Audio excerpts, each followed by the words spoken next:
Labis na nakakagulat at kontrobersyal ang balitang lumutang ngayon tungkol sa di-umano'y relasyon sa pagitan nina Catherine Bernardo at Alden Richards, isang relasyon na ikinagulat ng publiko at ikinagalit ni Daniel Padilla. Matapos ang mahabang panahon ng pagtingin sa Kathniel bilang isa sa pinakamatatag na love team at tambalan sa showbiz, ang balitang ito ay tila isang mabigat na dagok hindi lamang sa kanilang personal na buhay kundi pati na rin sa puso ng kanilang mga tagahanga. Si Daniel, na kilala sa kanyang pagiging mapagmahal at maalaga kay Catherine, ay hindi naitago ang sakit at galit na nararamdaman sa naging balita.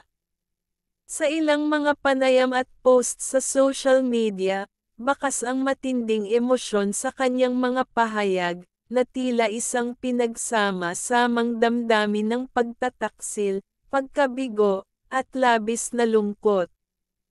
Hindi ko inaasahan na darating ang ganitong klaseng sakit mula sa taong itinuturing kong pinakamahalaga sa akin, ani Daniel sa isang eksklusibong panayam, na hindi na napigilan ang pag-iyak habang isinasalaysay ang kanyang nararamdaman.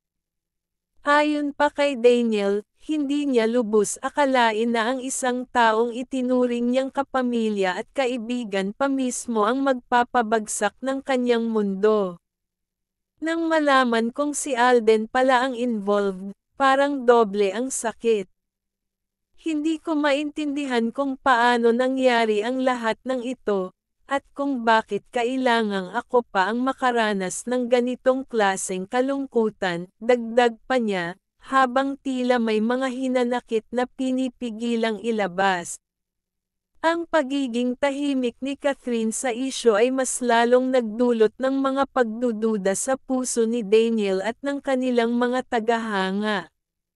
Samantala, maraming mga tagahanga ang patuloy na nagpapakita ng suporta kay Daniel sa social media, na bumuo ng hashtag na #WeStandWithDaniel na agad namang naging trending.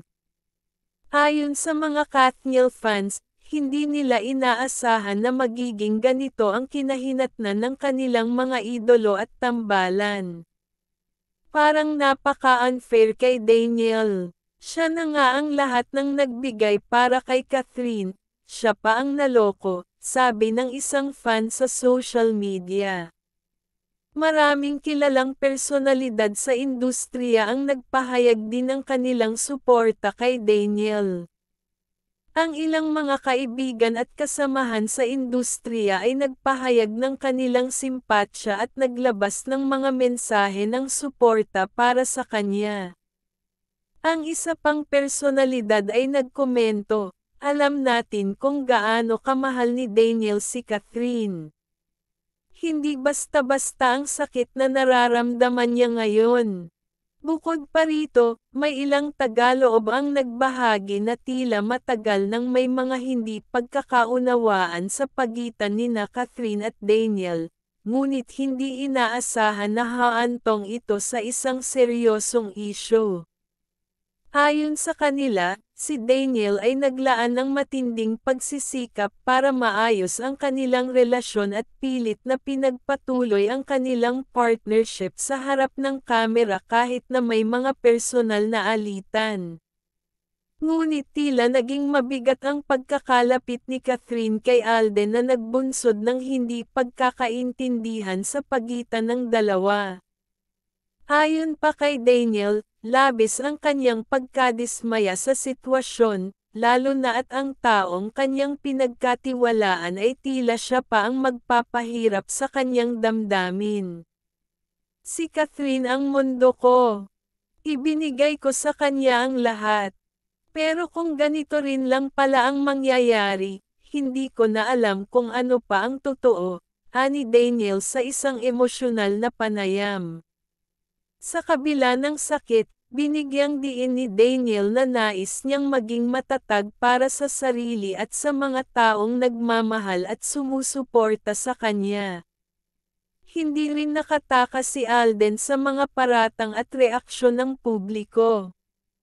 Bagamat nanatili siyang tahimik sa mga batikos, marami ang naghihintay ng kanyang pahayag.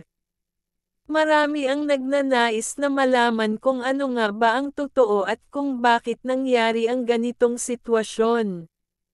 Mahirap para sa akin ang magsalita, pero kung kaya kong ayusin ang lahat, gagawin ko, tila ipinahayag ni Alden sa isang maikling panayam, bagaman hindi Init na direktang balita sa showbiz ngayon pinatutungkulan ay ang ang isyu. revelasyon ni Catherine Dahil sa Bernardo at Alden pangyayaring ito, Richards tungkol sa marami ang kanilang nagtatanong kung relasyon. ano nga ba ang magiging Matapos ang king. ilang linggong